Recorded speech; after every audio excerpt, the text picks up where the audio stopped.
It's your summer. What the bird is barbecuing. G'day jabronis, here's the Verd back with you again, recovering from my cold, and welcome here to our Week 4 team builder for the National Pokeball League. Tampa Bay Frogadiers, we're currently 2-1 with a +1 differential, actually going well so far in the NPL. Did not believe this would be happening, but you know it is, and it's kind of crazy. And this week we have another big challenge against Rizzy Pow and the Phoenix Sunfloras, who are definitely not as good as the Phoenix Sunkerns, but I got here with my team builder. As you guys know, I like to go a bit in depth with these. I'm going to talk about it for a bit, kind of explain why I brought certain sets and all that jazz, and hopefully you guys appreciate that. But like I said, you know, as I always say, my team builders, don't forget to like the video, subscribe to the channel if you're new, and don't forget also to comment down below, tell me how you feel about my team and all that jazz. But sort of crack in. Riz has a very scary team. He, I believe, is also 2-1 as it stands, so this is a very important game for both of us, especially in the division. Being able to move up and just keep on doing really well this season is my aim, so hopefully we can get that done. But as you can see, Riz has a very scary team. I mean, just the fact that he has freaking Excadrill, Kieran Black, and Clef, just those three are bad enough, but then the rest of the team is also very scary, so you have to play very well. I do apologize if my voice is still a bit croaky and whatnot, but I'm going to try and do my best here. Anyway, cracking into the first mon we're bringing here, and Pinsir is kind of designed as my anti-lead, I suppose, in a sense to Riz, in the sense that basically this Pinsir is designed to be able to take on almost any form of Greninja that Riz brings, barring Choice Specs, which I don't see Riz bringing in this matchup. I don't think Specs is that great against my team. I think if he's going to bring Ninja, it'll either be a Sash variant, a Scarf variant, or just Life Orb. And this Pinsir is actually designed to live a timid Life Orb Ice Beam. Modest Life Orb Ice Beam does about modest Life Orb Ice Beam has a 25% chance to kill, so it is in my favor to live that as well. So hopefully that happens, but at the same time it's more designed to lead against the Sashed Ninja, because if Ninja goes for like Ice Beam turn 1 on me, he then can't go for Shuriken, because I can just follow up with Feint, which counters his Water Shuriken play, obviously. Return, obviously just main Saber choice, and then I'm actually running Close Combat. A little bit controversial because obviously he has a lot of his team that would signal maybe you should run Stone Edge, but I decided against Edge because I really wanted to damage the Kyurem and the Drill a lot harder than the Aerodactyl. I felt Aero is not as big of a threat as those other two are, and at the same time Edge could have been used as the last move. But the reason why I have Sleep Talk on there instead, well, the other thing too is, guys, that Edge is great if I predict Aero to come in, but if I don't predict Aero to come in, it's just a waste, and Close Combat still does a ton to Aero regardless. But Sleep Talk is there just as a failsafe for his Breloom if he brings it. I don't think he should, because I have Bulu as a fantastic check to Loom in general, but on the off chance he does bring it, I have Sleep Talk on there so that Loom can try and put something to sleep, but then I can just Sleep Talk spam attacks and, you know, do a whole lot of good. But yeah, this Pinsir set kind of designed more to be an anti-lead, but also late game can pick off a few mons. Next up we have a pretty standard Umbreon again, bit of a more mixed spread, designed more to deal with Kieran Black than anything else. Baton Pass is actually a move that I've been tossing up. It's basically been between Baton Pass, Taunt, and Toxic. I decided against Taunt because a lot of times against Clef I was finding I wasn't even staying in, so that's why I have Baton Pass, because with my 24 speed investment I should speed creep any kind of Clef that Riz decides to bring, and I can either see if he wants to double out to something else, or if he stays in and goes for an attack. So that's really nice. Then I also just wasn't a huge fan of Toxic, because Toxic was only really hitting Kieran Black and Clef, and if Clef was Magic Guard, then it would be better for me just to go for the Baton Pass to predict Clef to come in and go out to late Nihilego or Kartana. So overall, Baton Pass just kind of won there.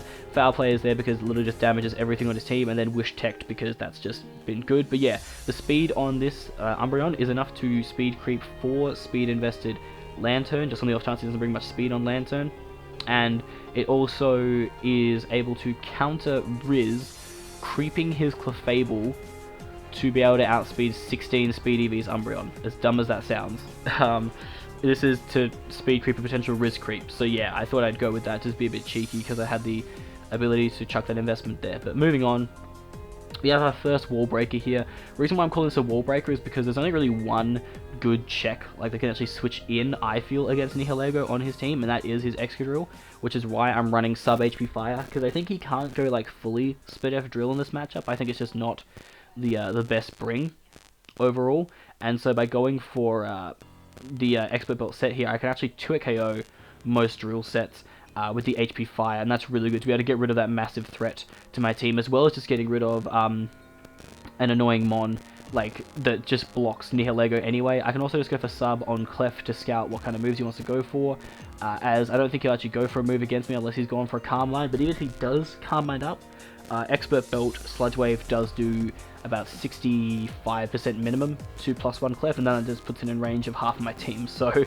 I have ways around the Clef if I need to do them, and Power Gem's just there because it hits Kieran, and also I guess Blaziken and stuff like that, so yeah. Pretty straightforward set. A bit of defensive ease just for maybe Mark Punch Loom, as well as what I found in Mox, the potential for Pursuit Mega Arrow, predicting Nihilego to want to switch out. If I can stay in and maybe take the Pursuit, that could be really good for me. So yeah, there's that. Moving on to my primary wall breaker, and that is Zygarde. The main reason why it's a primary wall breaker is because the way this set is designed is that I can deal with a lot of his threats. So initially I had 1,000 arrows, but I decided to change it to 1,000 waves. Now the reason for this is because arrows was cool and it was hitting Aerodactyl, but at the same time I could just go for Iron Tail to knock that thing out. Yes, there's a chance to miss, but it's a risk I'm willing to take. Plus, I don't feel like Mesprit is going to be coming. I just feel in this matchup Mesprit is not that great. I just feel that I have a lot of things that can really overrun it in this game, so I don't see him bringing it. Plus I have like Umbreon, which is a fantastic Mesprit check in general. So 1,000 Waves main aim, if you don't know 1,000 Waves because I used it in week 1, the basic premise is that you can trap a mon in with it. It's kind of like Block and moves like that, or Whirlpool I guess is a better example. It traps them in, and what I'm planning to do with that is, as he goes into potentially an unaware Clef, to counter my Zygarde, if it's like DD or something, I can go for 1,000 Waves, trap it in, and then drop the Z Iron Tail, and unless he is Babiri Clef, he will just drop to that combination. And I don't feel like the Berry Clef is the best spring because, I mean, I do have Kartana as well, but I just think in general it isn't that smart for him. And even if he is Babiri, he'd have to then go for recover that turn, like some recovery move, and I could always just DD up on him, or then just go out to Nihilego. The fact is I can burn the Babiri, which means that like later on Zygarde and Kartana become more issues for him, and it also then just means that Nihilego can come in afterwards and pressure him too. So overall, just a really solid move. East B is just the last move because priority is very good against his team with a lot of the faster mons that he has potentially, and just being able to pick them off late game would be really nice. Next up we have a Scarf Kartana. I'm actually running Adamant, and this is a very tricky little set. So Adamant Scarf Kartana, two things. One, doesn't actually outspeed max speed Jolly Arrow, but I don't think he's going to bring max speed Jolly Arrow. I don't think he's going to run enough speed to creep Kartana when he could be running more bulk to be able to take on things like Mega Pinsir, which I think is a much smarter thing for Riz to do in this matchup. Plus, he will expect me to run Jolly Kartana to outspeed Arrow regardless, so there's that. The other thing is that it actually speed ties with Kieran Black if it is max speed Scarfed.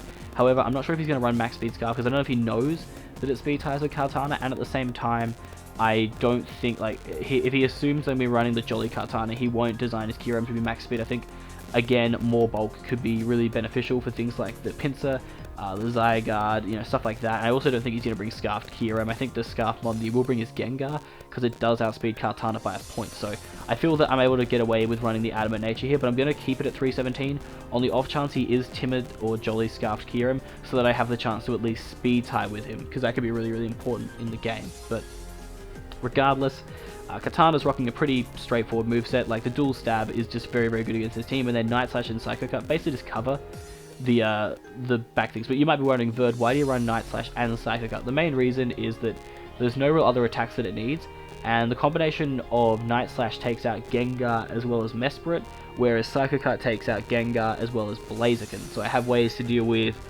basically everything he brings. Yes, Leaf Blade could also deal with Mesprit, but it would require me to not click Leaf Blade against Gengar. So it's just like, overall, the sequence of plays, it makes a lot more sense there. But Adamant Kartana just runs through his team. He doesn't really have a lot of Kartana switch-ins at all, so it is my main breaker. And its main aim is just to come in and kill things, and then if Gengar comes in, I have, Umbreon as well as Nihilego, and the bulk of Zygarde, I guess, as well, can just take it on. But on the off chance that doesn't work, I do have my failsafe in a Choice Scarfed Starmie. Basically, this Starmie was designed that if he does bring Scarfed Gengar, I have a way to just constantly either bring something in to revenge it, or I can just go Umbreon and then kind of play around that way. But I always had a failsafe for Scarfed Gengar, and that is kind of the combination of Starmie, I guess, and Pinsir and Nihilego. But regardless, Starmie is the main thing. It outspeeds Scarfgar, and it's able to just click psychic. I'm running analytic because I don't see him ever statusing me, and analytic boosted moves as he switches Gengar out into like Lantern or Clef is going to do an absolute ton, which is fantastic. Scald's just there for like general damaging plus the chance to burn. Gleam is mainly there because it hits Kira and Black the hardest out of any move that Sami gets. I could have ran Power Gem on this set, but I felt that Gleam was better because it just hit a lot of things more neutrally and stronger and all that jazz, so I just thought it was the better move to go with there. And then Rapid Spin is just there in case he brings, you know, later game like Hazard Stack and whatnot, and I want to preserve things like, you know, Pinsir, Nihilego, Kartana. If they're going to be more important to the end game, then I can always go with that cheeky late game Rapid Spin. Not like I feel like it won't be incredibly necessary in this matchup, but on the off chance I need to, I would like to, you know, have it as an option for sure. But yeah, that's pretty much the team. Not really that much else to go into. It's performed quite well in the mocks. The big thing you just got to focus on is just making the smart plays. A lot of times I was trying to make some cheeky plays because I knew people kind of knew my style and were able to play around it, but if I just stick to my normal play style, then this team should do fine. It matches up really well. Like I said, the aim is just leading Pinsir if he has Greninja on the team. If he doesn't have Ninja, then I may choose a different lead, depending, but like it's very situational. Umbreon might just be a standard lead as well if there's no Greninja, but I feel very good about the matchup. Definitely a lot of great wall breakers and a lot of great pressure being put on this team, and I feel like, you know, if we play this smart and we do the right things, we should be able to pick up hopefully a third win of the season. I'm actually recording this just before we're about to play, so this is kind of scary but also exciting at the same time. But thank you guys so much for watching this. If you did enjoy, make sure you like the video, subscribe to the channel, and don't forget to comment down below. As I said, let me know what you think about this team, because obviously it's a very interesting team for sure. Definitely some interesting sets, like the Zygarde I'm really hoping works. The other cool thing about the Zygarde set I didn't mention was not only does it trap Clef, but anything else that wants to come in against Zygarde. It means that it can't just do a hard swap read predicting Umbreon or something else. I can basically quite freely trap and then go out to a different Pokemon depending on the move I think they're going to go for. Like if I trap Loom, then I could just go like hard out to Pinsir. If I trap Kyurem, I can just go hard out to Umbreon, and you can't double in that situation, so that's really nice too. But that's going to do it for me, guys. My name is POWed. We're going to try and go to 3-1 this season. Fingers crossed it happens. I'm out this bitch.